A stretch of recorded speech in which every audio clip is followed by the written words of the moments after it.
On this episode of Internet Business Mastery, we talk about how to build lasting wealth. And in the quick tip, a valuable resource for building a business that fits your interest and strengths. Welcome to InternetBusinessMastery.com, where you will learn to take control, make more money, and start an internet business today. Here are your hosts, Sterling and Jay. Hey everyone, I'm Sterling. And I'm Jay. And we're on a mission to help you start your own internet business.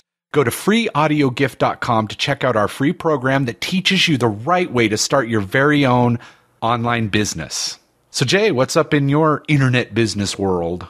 Well, I had a blast from the past this morning. I was on Facebook. You know, the ads that show up on the right side, a very familiar face, an image of a familiar face popped up there. It was Robert Kiyosaki, who wrote Rich Dad, Poor Dad, and a number of other books that we're both fans of. It's been years and years since I read his books, and I guess, the Facebook brings up ads based on your interests, and probably because I have business or entrepreneurship in there.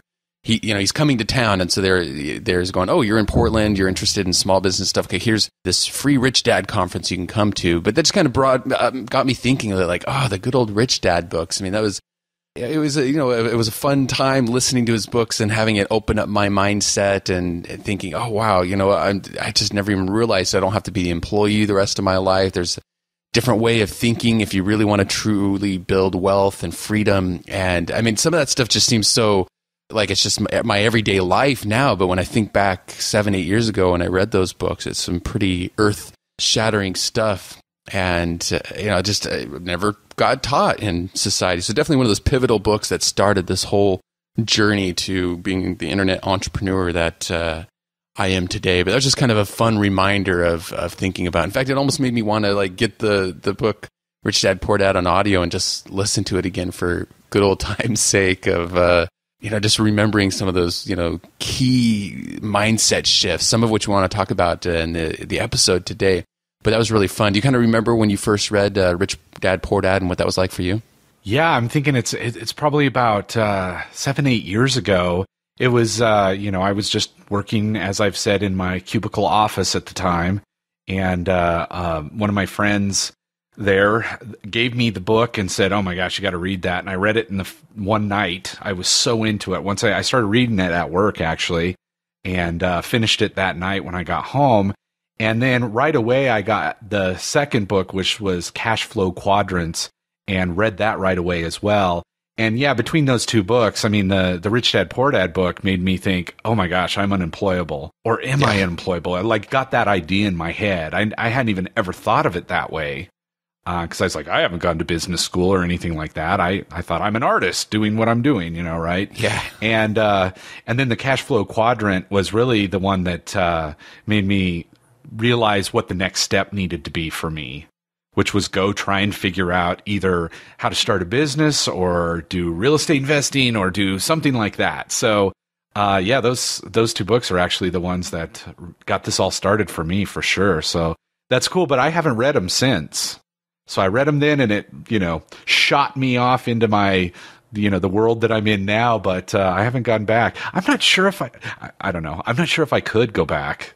It's almost like if you were to go, it feels like, and I might be completely wrong on this, but it feels like going back to kindergarten. They're like, okay, because I mean, he's talking a lot about the difference between the two mindsets. And now that I'm 100% into this mindset, it almost seems like crashing the gears in my mind to go, oh yeah, there's that mindset.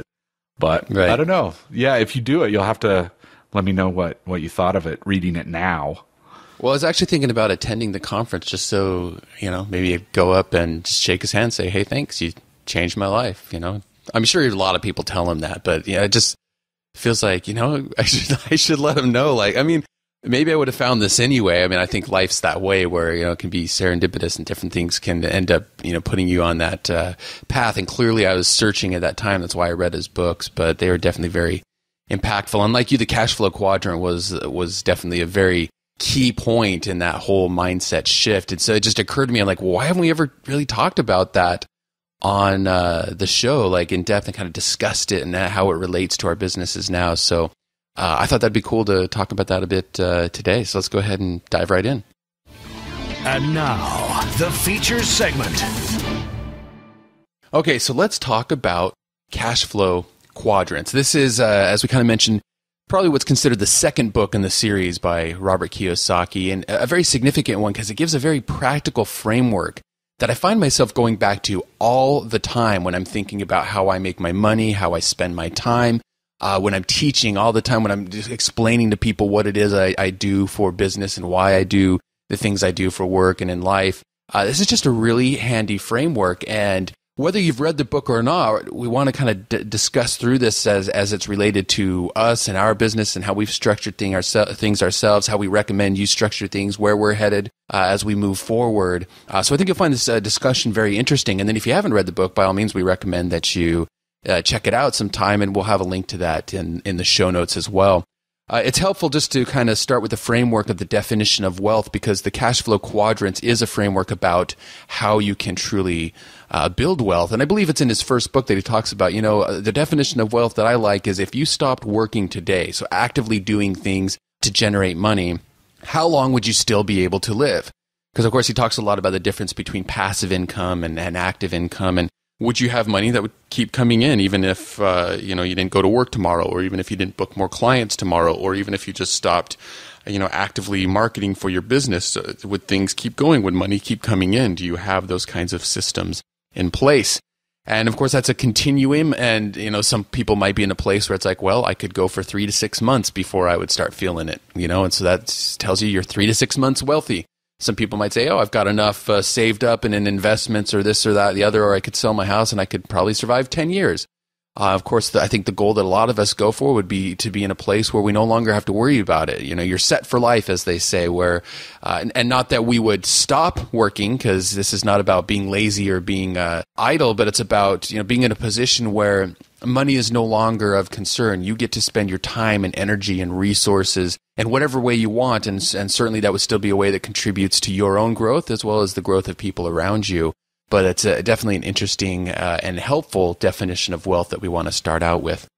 Okay, so the cash flow quadrant, and this is an audio program, so you're going to have to kind of imagine this. And if you happen to be sitting somewhere where you can grab a piece of paper and a pen, you might want to do that, and you can draw this out on a piece of paper. But a quadrant is kind of indicates one of those bar graph or kind of graph type things that you might have made back in trigonometry or some other form of math that you did in high school or college. So if you just drew a line horizontally on a page and then a line halfway through that vertically on the page, you're going to have 4 different quadrants that you now divided that page into 4 different parts or pieces. So now take those quadrants that you're either imagining or maybe even got on a piece of paper, and on the upper left-hand side, label that in your mind or on the piece of paper with the letter E, and that stands for employee. We'll go into each of these in more detail in a second. Below that, so the lower left hand would be the self-employed. So an S, you would label that quadrant with an S. That's the self-employed quadrant. The upper right-hand quadrant would be the I, or investor, quadrant. And then the lower right hand would be B, or the business owner quadrant. And each of these quadrants represent the 4 different places, there are 4 different ways that you can derive your income and build wealth throughout your life. And they each have, different limitations or advantages and things. And it's very important to understand how each of these 4 quadrants work so that you can structure your life and your work and your and the things that you do for money, your pursuits, in such a way that you really can meet the kind of goals that you want. And each of these quadrants have different kinds of people with different kinds of ways of thinking about money, ways of thinking of time, values that they hold, the things that they find the most valuable in life. So we want to talk a little bit about each of those. So let's start with the upper left hand, that employee quadrant, probably the one that people know and are familiar with most. Most people, whether or not you're an employee right now, a lot of people in this world are, and it's definitely the one where most people get their money from. So in the employee quadrant, you mostly have people that are interested in wanting security, and I would say security in quotes. Yeah, I mean, as we've seen in the last few years, especially, that security seems to be an illusion for most people that are employees, with all the cutbacks and moving those jobs where it's cheaper, all that kind of stuff definitely makes that security almost nil. I was trying to think of somebody who might actually have a little security and that I know, And my sister-in-law is a nurse, and she seems to be pretty busy. I don't know what would stop her from working other than, herself, rather than like the company going, yeah, we just don't need as many of you nurses now. We can't afford you. I don't think that would work. But yeah, for most people, even my brother has been let go a couple of times purely from, businesses downsizing. So totally. And also, if you think about the employee quadrant, in the people in this quadrant, it's next to nobody that gets wealthy as an employee. I mean, can you think of anybody that gets wealthy as an employee? Well, I guess that if you're in the 0.05% of all employed workers that happen to be a CEO making $1 million a year or something like that, you might be able to create a bit of wealth with that. But yeah, I mean, I certainly don't personally know anybody that is an employee that has generated wealth that way. Certainly all the people I grew up with and stuff, if they even have a 401k left after all the stock market stuff, and it's very little.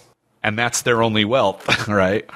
Absolutely. And I can remember being an engineer sitting in my cubicle, actually looking at the company handbook. And somehow I got my hands on, I think in that company handbook, it said, okay, here are the different levels of engineer. They had software engineer 1, 2, 3, 4. And I remember it showing kind of there was a salary cap for each of those 4 levels. So you can get promoted, but at some point it was like, back then at the time, it was like the highest you could make was maybe $75,000 or $80,000. Now I'm sure with inflation it's gone up a little bit, but I remember looking at it and going, wow, okay, so the most I can hope to make staying in a job at this company, unless for some reason I go back in an MBA, land a manager position or something like that, and then make, maybe $100,000. I was like, wow, okay, so there's a ceiling on how much I'll ever be able to make. And, I remember sitting down in that first year, getting my, performance review and everything. And it was like, okay, you get a 6% raise, which, was actually considered pretty good. I remember being pretty happy with that at the time. Now it's like, if you get 3% for inflation, you're elated, as an employee these days, it seems. So, as you can see, there's definitely limitations on where you can go and what you can do. Unless you're going to go and pay a whole lot of money to get more education, maybe if you're doing what you're quote unquote supposed to do, you're putting away some portion of that money into a 401k or other investments, so that then when you're 65, you can stop working and keep living. But then your income you're going to be living off of is actually going to go down usually. And so, you can just see that there's lots of limitations, very little control, very little freedom. So when it comes to wealth building, the E quadrant is definitely not where it's at. So let's move down to the lower left quadrant, which is the S quadrant, or what we call the self-employed quadrant. So in this quadrant, people, they still are very driven by security, but they're wanting a little more freedom. They want to be their own boss. Maybe they were an employee at some time, or maybe when they're growing up, they're like, well, I know I want to make as much money as I can, so I'm going to go be a lawyer or a doctor or a financial planner or something like that. And something where they can charge a little bit more for their hours, because as an employee, you're kind of wholesaling your time out. If you think about it, you're really making your bosses rich. If you got a really good job, maybe you're making $25, $30+ an hour, but a lot of people making less than that as an employee. Self-employed, okay, well now maybe you're in a place where it's 50, 100, 150, or if you're really high power lawyer, doctor, maybe it's $200, $300 an hour. But then you also have all your overhead for your business that you have to pay as well. You have to hire people to help run your office, things like that. But probably the biggest struggle here is that still you're in a place of exchanging your time for money, or what we also say as dollars for hours. So let's say that you're making $150,000 a year as you are fortunate to be, a good doctor or lawyer or something, making $150 or so dollars per year. Well, if you want to make more money, there's very few things you can do. You can raise your rates, which is, kind of a tough thing. You can cram more people into your practice, and then maybe the quality of your service goes down. That might affect your marketing and your reputation. Or you can just work more hours. You can go from working an 8-hour day to a 10-hour day or 12-hour day. Of course, the joke about self-employed people is you get to decide what hours. You get to choose your own hours. You get to choose which 12 or 14 hours a day you want to work. And having been a consultant before, I know that that's very much the case. So in essence, in the S quadrant, what you've really done is you've created your own job. Yeah, and I definitely did this with my first business. I ended up creating a low-paying job that I worked even more hours than I did when I was employed. So definitely be careful of this trap. Yeah, I mean, in essence, you're still a slave to whether it's your time or your customers, and so still very limited when it comes to the kind of freedom. And there's going to be a ceiling here on how much money you can make because, like we said, there's only so many hours in a day. So the moment you're still working dollars for hours, I mean, if you're a doctor, you are the product, your mind, your intellect, the services that you're offering. And so it's very hard as a doctor to go, okay, well, I'm going to stop working. Again, the definition of wealth, you can't just stop working in your practice and keep making money. I mean, there may be a few doctors out there who have gotten to the point of building up this practice with partners and people under them, and now they're just the owner. But that's a very small fraction, if anyone. Most doctors, there's a limit because they're exchanging dollars for hours, and there's only so many hours in a day. Yeah, I mean, really, in the end, for me, when I started my first business, I was still limited by the amount of time I could work. And since I was trading the hours for dollars, my wealth was limited by the hours in the day, which was so crummy. I mean, and I really worked it. I was doing 14, sometimes even 16 hours a day to try and make more money, so that I was no longer, down to the, what's it called, minimum wage. I went from a really decent paying job to minimum wage with my own business, it felt like. So, again, be careful of that trap. Yeah, definitely some limitations here. Okay, so everything on that left side, as we can see, in the long term, definitely not going to be a wealth building thing. So, if you're an employee now and you stay an employee, 20 years from now, your wealth is still probably at best going to be, if you stopped working, you could go a few months if you've maybe got some savings or if you cash out a 401k or a few things like that. Self-employed, if you stop working, again, maybe if you've got some savings and stuff, but I don't know many self-employed people that could just stop working and for years and years still have the wealth coming in. So where can we build wealth that actually continues to come in even if you stop working for it? Well, now let's go to the right. That's where the right side of the quadrants come in.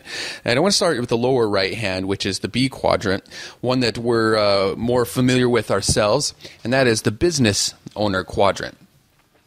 Now, in the business owner quadrant, to truly be, in the place of wealth, you got to create a business with systems that are working hard for you. When you got teams and procedures and, maybe outsourced to virtual assistants and automations and different things like that, where, even if you stop working, how long can you go and still have that, still have that money keep going in? So you got to be careful. I think a lot of people just think about the business owner and they think they're in the business owner, and really they're still kind of in the self-employed, or they might have a foot in each. And really, to be honest, we're probably still in a position where it's still a bit of a foot in the S quadrant as well, but with a strong foot in the business owner quadrant, it is a lot more scalable because at least we're out of the dollars for hours. We still have a business that depends on us creating the content and being the brand. But, most of our weight has shifted into that B quadrant with an eye on continually, and this is why we teach it this way, continually making more and more systems such that your business does get to that point where it's 100%, B quadrant income without any limits on how much you can make. Yeah, and I mean, really the way it works for us with Internet Business Mastery is, we'll make a product, whether it's the Academy or, one of the modules within the Academy. And today, Module 2 made us money. You know what I mean? Yeah. Like, even though we did that a few months back, and every single day that thing is making us money, even though we did it one time. So that can keep going. Now, the parts that are still, let's say, self-employed, we're always creating systems that will take us out of the loop. So there's, little to no, dollars for hours directly. And then the part that, Robert Kiyosaki never really talked about that we're really big on is, the fulfillment aspect. There will still be things that we still do. It won't be hours for dollars per se, because we do the show because we love it. And it is also part of our sales funnel, right? Like, it's something we love to do, and we'll still keep doing this if our passion and our fulfillment comes from that. And that's one of the things that, again, he never really talked about that. The only thing that would be still something that I absolutely have to do would be something I choose to do. And the rest is all about making those systems so you don't have to do it anymore. Yeah, I mean, if we think back to when we first started Internet Business Mastery, at first, it was a brand new business, and usually there is that bit of, I guess, sweat equity, as they would call it, where it was all 100% us doing all the work. Recording the show, editing the show, posting the show, marketing the show, creating the courses, marketing the courses, making money, everything was us. Fast forward a couple years, we started hiring on people to do the editing for us. We started hiring people to do transcriptions and article writing for us, started hiring bookkeepers.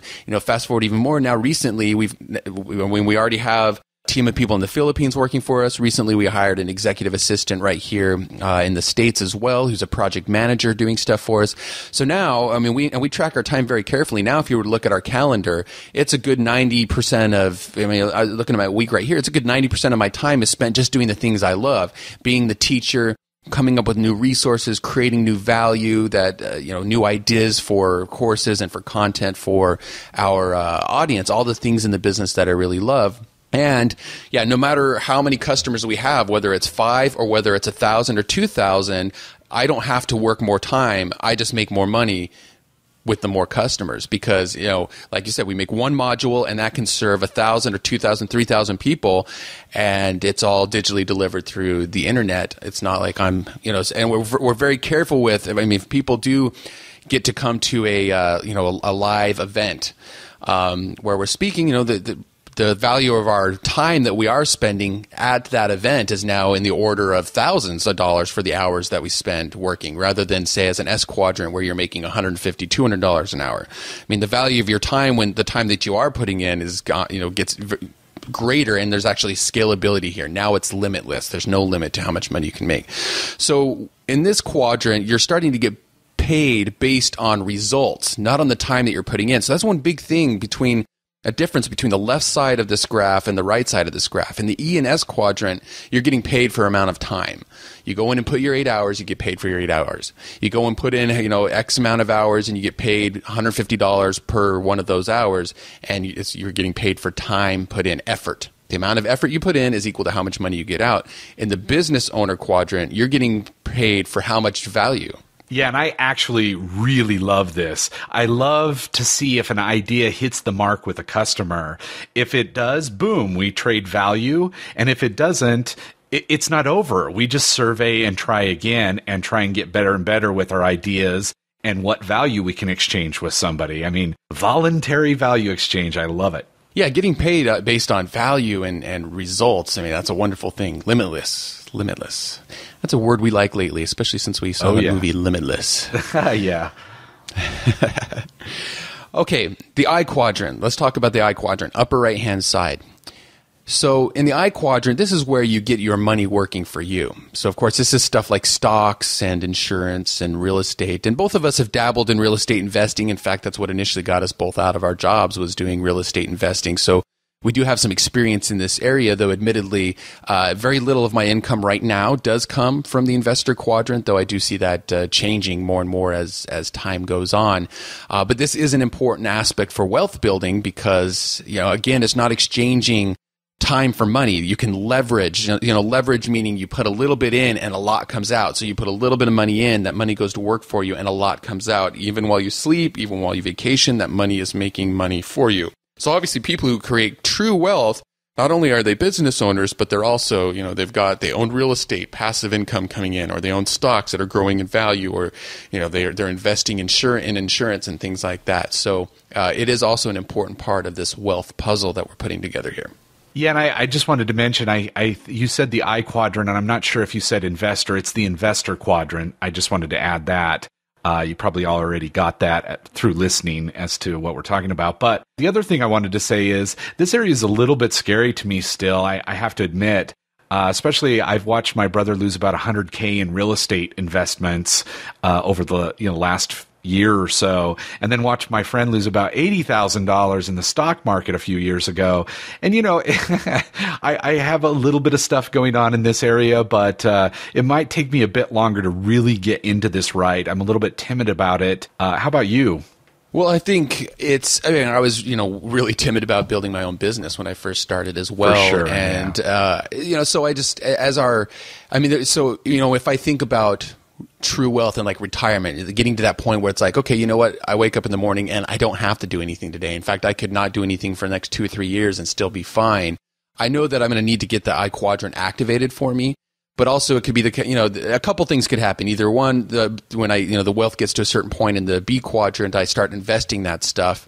And I would approach it the same way as I did with the business. I would find mentors. I'd find people to reduce all that risk, and I'd start smaller and then grow it from there.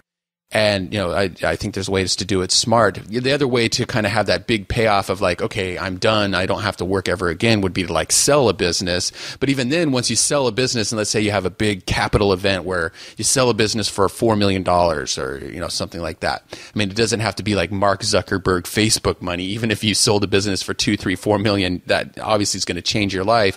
But if I want to live off that money for the rest of my life, I would have to activate it in the I quadrant, and I guess that's just where I'd have to get the right advisors. But sure, it's any kind of new thing. It's definitely scary, and I can relate to that fear that people listening to this might be having right now, going, "Oh, I am in the E or the S quadrant, and I really would like to get to that right side, but man, I'm timid about starting my own business. What if this or what if that?" And these are natural questions to have come to your mind. Well, let me tell you the difference, though, for me, and why the investor one I haven't fully dived into, just little bits of things.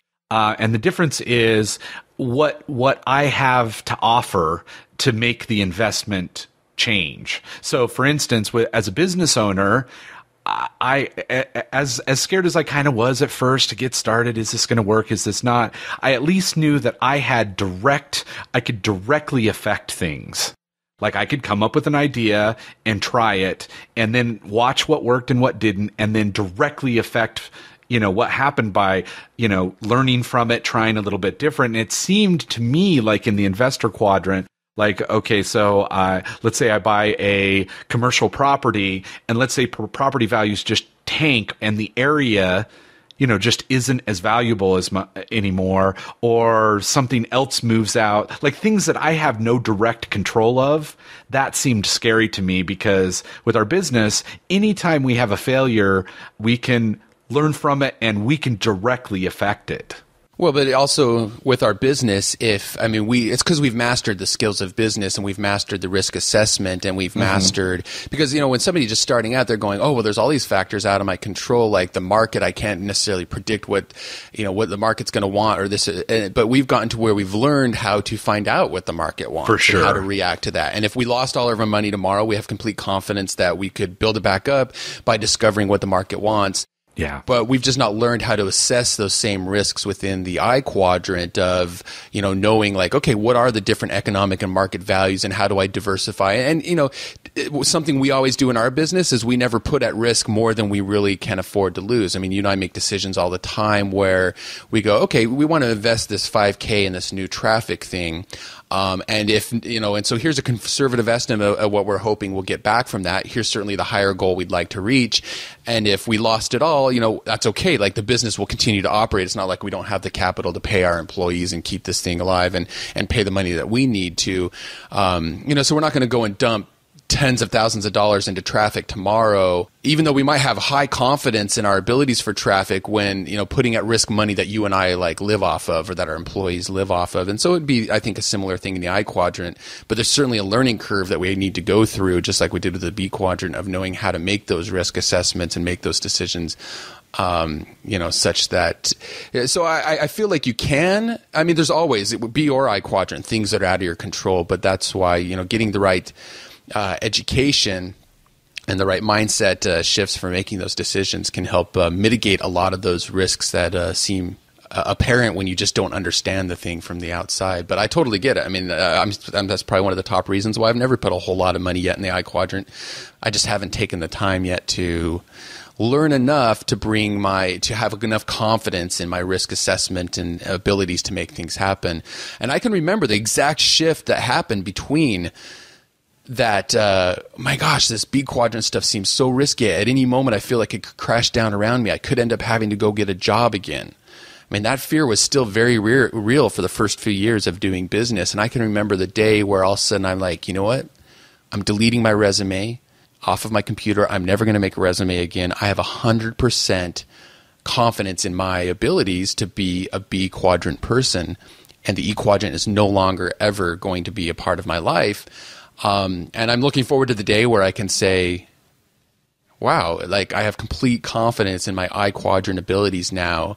I'm never going to have to do, if I don't want to, I mean, I'm sure I'll always want to build businesses, but if I don't want to, I don't have to go start another business. Yeah. But that day is something I'm still just looking forward to in the future. I'm not sure when it will come. Well, the upside of the business owner, if you're absolutely you're just an employee right now trying to figure it out, or even self-employed, we certainly know a way where the barrier of entry is very tiny.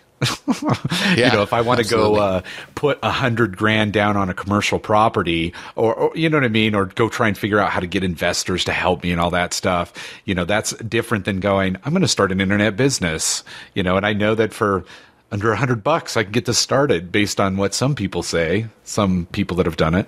Well, and that's why we teach internet business now, right? Because, I mean, I used to teach real estate investing. I used to teach people, here's how you market to go find good deals. But not only was that not a good fit for my kind of personality style, but also I felt like, I felt like, wow, okay, what I really want to do is teach people those skills for freedom and control in their life like I found. But I felt, and this is just a personal opinion, it's also a preference, but also I just felt like, you know what? By teaching internet business, there's such a low barrier to entry for a very little amount of money and doing things that you love. You can make it work for you, and there's the learning curve is it felt much smaller than having to all this wheeling and dealing and working with tens and tens of thousands of dollars at risk. It's like, look, if I bring the opportunity of internet business to people, the risks go way down, and the results can be very quick. I know there's probably people listening that may go, oh, but I've made millions in real estate. And you know what? That's great if you have. I'm really glad that you did. But I totally agree with what you're saying, Sterling. It's like, yeah, that's why we teach internet business, is because there is such a low barrier of entry of crossing over into the B quadrant. All right, so I guess one of the biggest lessons to pull out of this is don't place a ceiling on your wealth building and income power. You got to get yourself over into that B and I quadrant. And wherever you're right now, whether it's E or S, you just need to start plotting a path. So let's go ahead and give you a couple paths or a couple formulas that you can apply that we've noticed have worked well for us and also for people that we've taught over the years. Because you might be going, oh, I'm in the E quadrant. I want to jump straight into the B quadrant. And a lot of people do that. And you know what? In a lot of ways, I quit cold turkey, went out of the E quadrant. But really, at first, what I was doing is I kind of jumped into the S quadrant, because at first, to make money, I was kind of in the I and S. I was all over the place, trying lots of different things. It can be, kind of tough and scary to make these big jumps. But, one thing that you can do is start thinking about, if you've been studying this internet business stuff and, you're still kind of working on your own business, but you're waiting for that business to finally make the kind of money that you need to get out of your job, and you're investing right now in building something that really can bring that passive income. Well, one thing that helped me bridge between E and B was to dedicate a little bit of time to the S. But the nice thing is because I'd been investing time and learning these valuable skills of internet business and marketing, I was able to charge really healthy rates, $150, $200, $300 an hour. Sometimes people to come and pay me $3,000 to do a set of stuff for them. And then even that, sometimes it was $3,000 they'd pay me, and then I'd activate virtual assistants to do part of the work. So it was kind of, bridging a foot in the S and a foot in the B at the same time. And so that is a natural place. If you're really frustrated that you're not being able to throw yourself right into the B quadrant, you know what? Maybe the E to the S to the B is kind of fine too. Go find somebody who has an expertise and they have no idea how to market themselves. They've got this fabulous business. You're excited about it, and you can bring to them the table all these awesome things that you've learned from Internet Business Mastery or from the Academy, and help them and charge them, and they'll be happy to pay you good amounts to do that. And at the same time, though, don't give up working on your B quadrant. So just want to throw that out there as an idea, because I mentioned earlier that crossover moment for me where I said I'll never have to be an E again. And it was because I started seeing little things happening with my business, even though my business wasn't quite enough yet to live off of. It was a combination of that, but it was also that I was having no problem finding clients that were willing to pay me, $1,000 checks to consult for them. So I was like, look, I know I can, no matter what, I'll be working out of my home, and I know that I'll get there in the B quadrant. I don't ever have to go back and get a job again. But of course, the ideal formula for true wealth that we're going for is to get both of your feet firmly over to the right side of that graph in the B and the I quadrants. And if you've had success in the I, awesome. We'd encourage you to also start some businesses as well to diversify those things, get those skills that will bring true wealth and control. If you're stuck in the E, maybe think of that path of S to the B. But so here I guess we're kind of getting to that point where it's like, what should you do next? Well, one of the things you should do right away is start learning the skills that will let you build up a business. And those skills at the same time will turn you into, if you so choose, an S quadrant person that can charge high rates from your clients. So, that's the cool thing is you're diving in and getting your feet wet with this business stuff. The S quadrant is a great place to play around with. Okay, I'm learning these skills. I need to have marketing to find clients. I'm learning these skills, applying them to my clients. I'm learning what it's like to be self-directed and kind of run my own thing. And at the same time, I'm building up the foundation that's going to become my B quadrant thing that will eventually, completely set me free. So if you're in that position right now, start or continue learning those skills that will teach you how to start your own business, grow your own business. And marketing is the key thing. I mean, that's why throughout everything we teach in the academy, it's about how to be, without having to be salesy or learn all this, fancy copywriting, just how to, the easy, common, everyday, effective ways to be a good marketer. And that's what's going to help you get over to that right side of the graph. So if you haven't already, start building a business now. Even if it's just that little seed of a thing that's going to grow into the big strong oak with roots and leaves and a tree and bearing fruit and all this stuff later on, spend at least some of your time building that B quadrant thing that's going to eventually bring in that passive income so that you can arrive at that place of having true wealth, that if you stopped working today, the money would keep coming in, you'd still enjoy your lifestyle, you'd still enjoy your freedom, your family would still be comfortable, you could still pursue all the different personal things that you love doing, and whatever fulfills you in life, you'd still have the means and resources to be able to do that as well. And that's our mission for you here at Internet Business Mastery, is to help you transition from that left side of the graph over to the right side of the graph. And everything we teach in the academy, from the very beginning in the mindset stuff to choosing that niche that you love, that you can grow into a business over time that will set you free and bring you over to the right side of the graph, is all geared towards that concept of building true wealth. And of course, you can get started right away with the Academy. If you haven't done so already, you can join us in the Academy by visiting Internet Business Mastery Academy.com. Well, and like you said, that is our mission. And one of the things that we do, to make sure that it's the right fit for you, is we have a risk-free trial membership. So that you can go in there and see if this is right for you, rather than, taking all that risk up front. We'll definitely take that risk for you, because, I guess internet business may not be for everyone. I gasp in horror to think that might be true, but we want to make sure it's right. So we definitely give you the time to check it out and stuff. So I just wanted to mention that before you go over. And remember, there's a live question and answer call each month for Academy members where you can ask us anything about starting and running an internet business. If you're not a member, no problem. Just go to InternetBusinessMasteryAcademy.com and sign up now. It's time for the Internet Business Quick Tip. So speaking of books that have been influential for us, we're just referring to Rich Dad and the Cash Flow Quadrant. It occurred to me that it had been a while since we talked about any books that we had read recently. That it seems like earlier on in the show we used to talk a lot more about books, the E-Myth and getting things done, and stuff like that. 4-Hour Work Week, I know, is one we used to talk a lot about.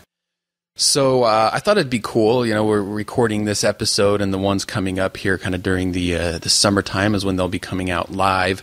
So, I don't know, summertime, I don't know, it seems like a time that people like to read. They're outdoors at the beach or on their vacations or things like that. So I thought it'd be cool to maybe do a little summer of reading series of quick tips. So we've gathered together some of the more recent influential books. And when I say recent, last several months or even a year, just because it seems like it's been a while. And, we thought we'd each, Sterling and I, talk about some of these books. So the next few episodes, you can expect this summer of reading set of quick tips, some books that you can pick up and read and go through. And this first one, I think we've indirectly mentioned it. I know we've indirectly mentioned it in the Academy. We're always bringing it up on Academy trainings and Q&A calls and things like that. It seems like maybe on the show we've mentioned it here or there just a little bit, but I thought we'd do a focused quick tip on it here. And that is the book called Strengths Finder. And actually, technically, I think it's called Strengths Finder 2.0 because there was a first version. It's a small little red book, and it's actually not like a book that you'd sit down and read cover to cover. You can actually get use out of this book quite quickly. So anybody with limited time, this is actually definitely a great book for you to take a look at. And the whole premise of this book is that there's some scientific studies that they did, studying a number of different people and the optimal ways that they'd operate when they're at their peak performance, and they identify what different people's strengths are, those innate talents, those things that we just kind of naturally do really, really well, both in our personal and business lives and work lives and otherwise. And they've narrowed it down to 30 distinct strengths that everybody has and everybody has a set of their strengths that are their top strengths. And Strengths Finder 2.0 is a book and an assessment that you can take that allows you to find your top 5 strengths.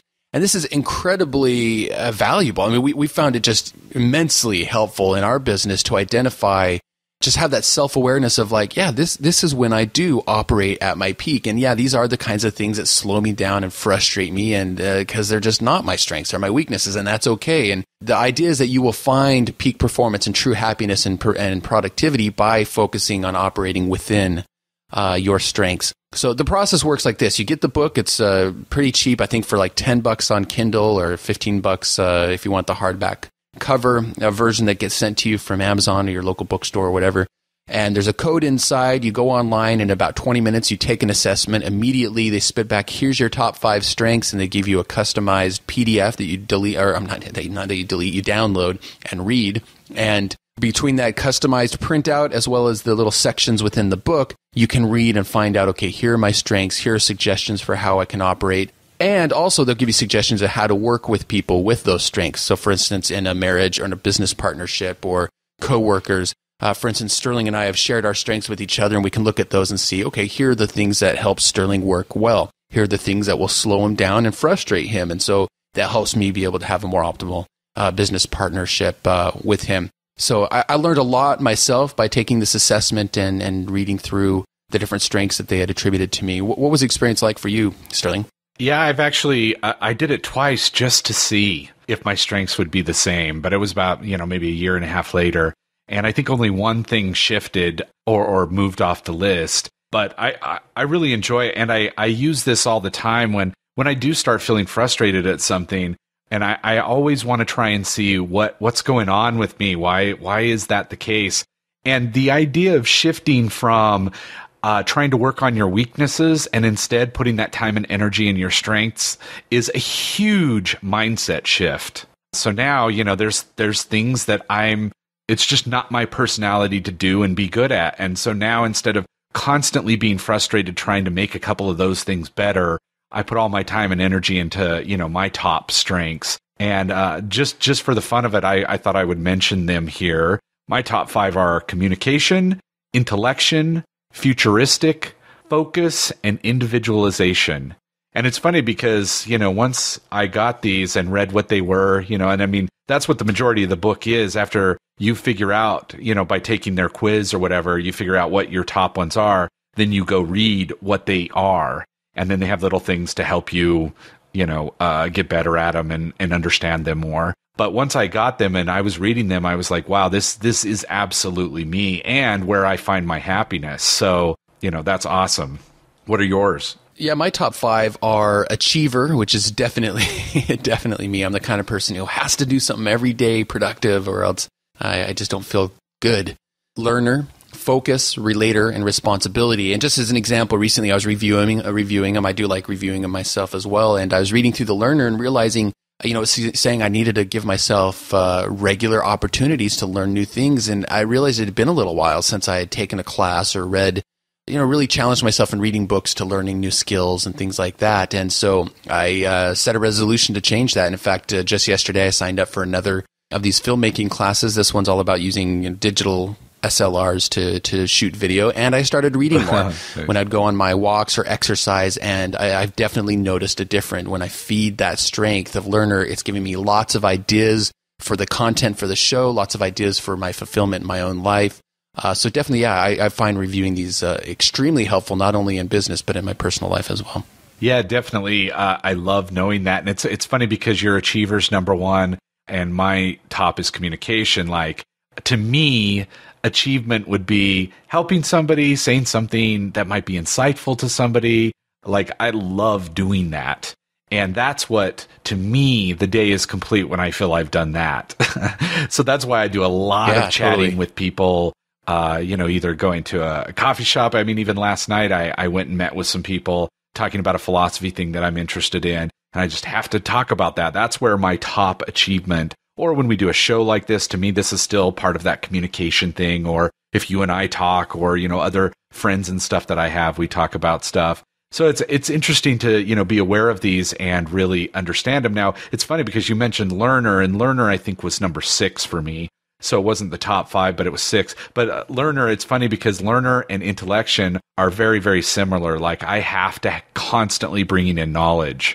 And, it's just a interesting thing where our strengths are similar and where we help each other and keep, we both have focus, which is definitely cool to be on that top list. We're definitely focused, both of us. And that's very helpful. Now, if I didn't have focus or vice versa, that focus, they'll teach you what ways you can help people that aren't these things, or find out what their top strengths are and how to, work with that and stuff, which is another cool thing about the book.